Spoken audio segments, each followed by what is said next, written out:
Bonjour à tous. Ceci est une alerte rouge.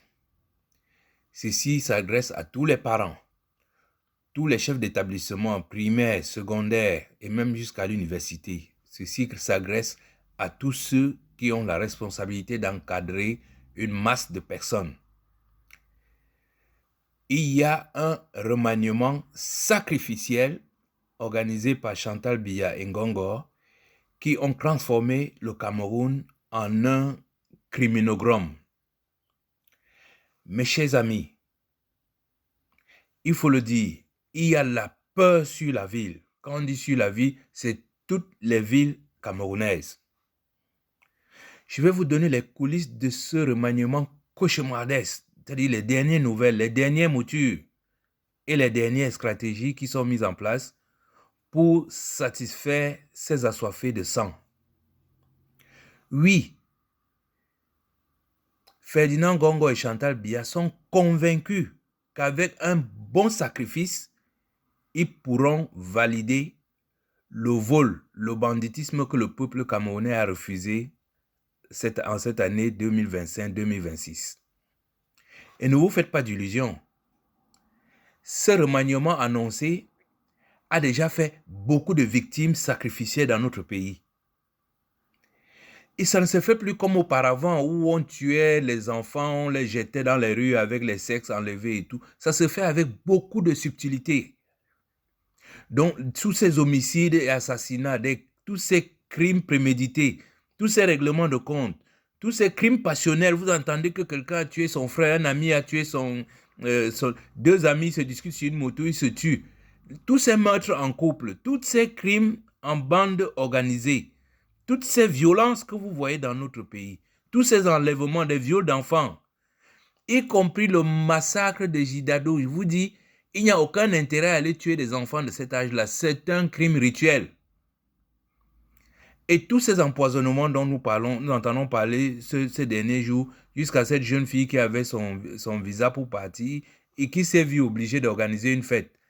Non, ces personnes sont tourmentées. Si vous avez des personnes fragiles autour de vous, s'il vous plaît, mettez-les à l'abri. L'heure est grave. Alors qu'au fond, pendant que les gens font beaucoup de bruit, le peuple n'attend pas ce remaniement. Le peuple attend le nouveau gouvernement de transition ou bien la nouvelle présidence de Issa Chiroma Bakari. Quand on regarde les dernières moutures, pour satisfaire les desiderata de tous ceux qui ont participé à ce banditisme, il faudra au couple Chantal Ngongor à peu près 120 ou 182 ministères. C'est ce que nous allons voir dans cette vidéo. Donc, vraiment, ne vous fiez pas à tout ce que les gens racontent, gouvernement imminent, remaniement en vue, enfin prêt, c'est le moment. Tout ça, c'est faux. Pour une simple et unique raison, c'est que, comment dire, ils sont coincés. Quelques questions pour mieux comprendre. Qui fait le gouvernement? Tout le monde sait que c'est plus Paul Biya qui fait le gouvernement. Quels sont ceux qui ont annoncé ce gouvernement? C'est ceux qui lui ont fait lire. On dit qu'il a lu. Non, il n'a pas lu. C'est une bande sonore. Et lui, il s'agite. Enfin, vous savez, avec comment on appelle ça, l'intelligence artificielle, on peut faire beaucoup de choses aujourd'hui. Bon, pourquoi l'avoir annoncé? C'est ça, la clé de cette opération criminogène. Pourquoi l'avoir annoncé? En 43 ans, Paul Biya n'avait jamais annoncé le remaniement. Pourquoi l'avoir annoncé? On l'a annoncé tout simplement parce que tous ceux qui ont contribué à ce banditisme s'impatientaient et il fallait les calmer.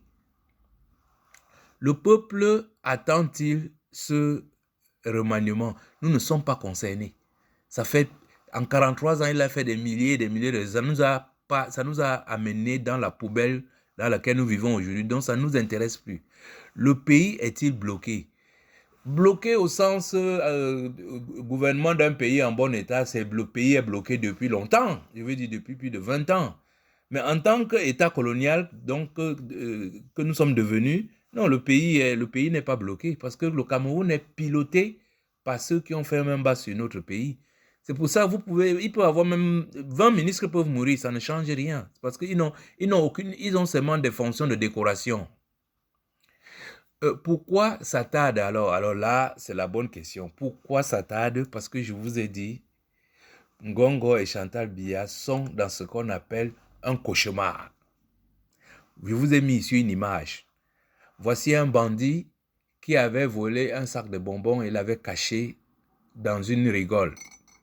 Mais sauf que au moment de cette opération, tout le monde a vu. Regardez tous ceux qui sont tout autour de lui. Tout le monde a vu. Et tous les véreux qui sont parmi ces spectateurs-là, qui ont vu ces voleurs, veulent leur part du butin. Et justement, ces voleurs, pour faire passer pour faire accepter le vol, leur ont promis aussi leur part de butin. Mais le propriétaire du sac de bonbons, Issa Chiroma Bakari, le peuple camerounais, leur dit, mais non, nous n'acceptons pas ce vol-là.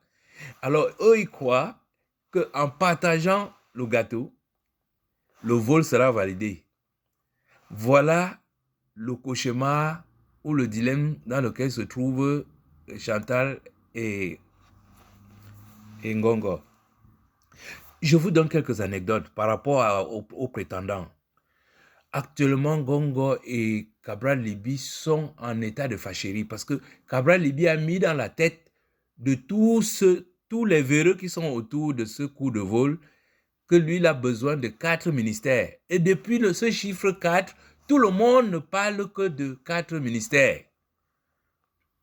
Même Célestin Diamène, lui, on lui a dit, Diamène est en colère parce qu'on lui a dit qu'on va lui acheter une nouvelle voiture et que ça suffira pour lui. Comme il est en colère.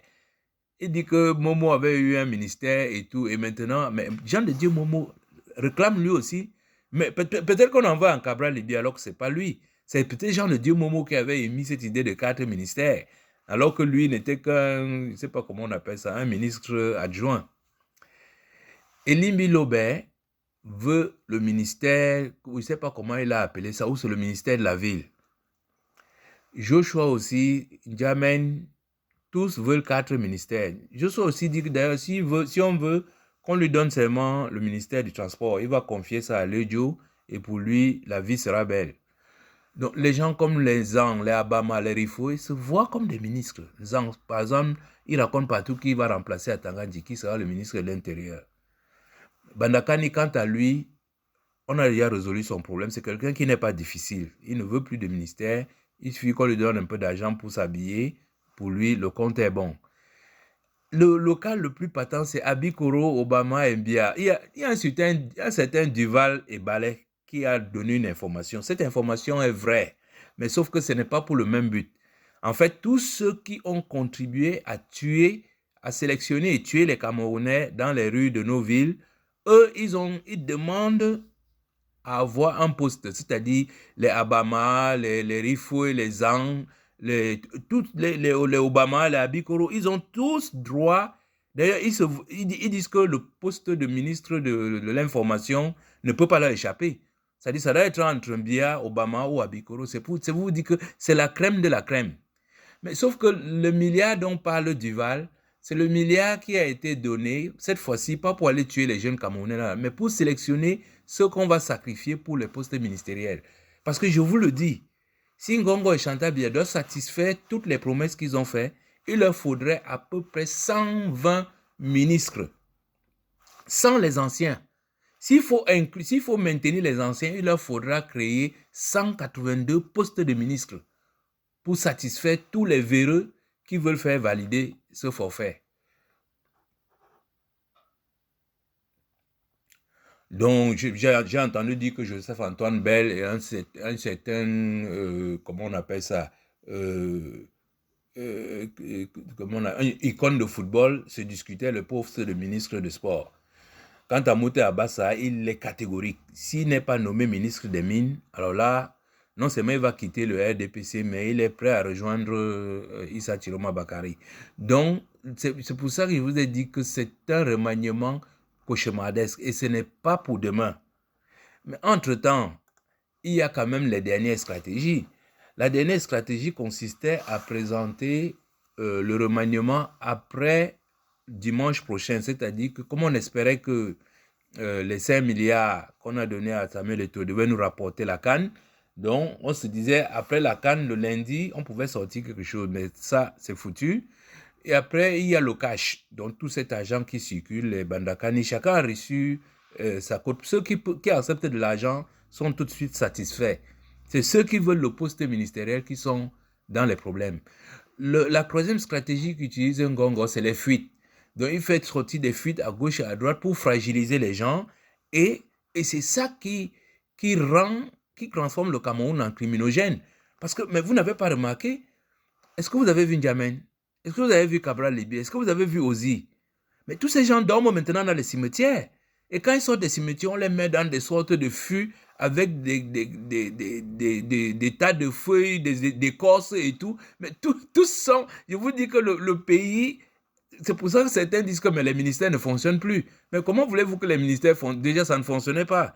Mais là, ils ne sont plus là parce que chacun est chez son marabout. D'ailleurs, il y a un trafic qui a montré que la plupart des grands marabouts ont convergé vers le Cameroun ces derniers jours. Et c'est très sanglant. C'est pour ça que je lance cette alerte. Il y a peur sur la ville. Mais en tout cas, le message est très clair. Mes chers amis, en ce moment, avec cette annonce de remaniement que Ngongo et Chantal Biya ont fait pour la première fois depuis 43 ans, ça crée des tensions énormes avec des pratiques de sorcellerie et de maraboutage qui sont en train de faire des ravages dans nos rues. Merci de m'avoir écouté et à bientôt.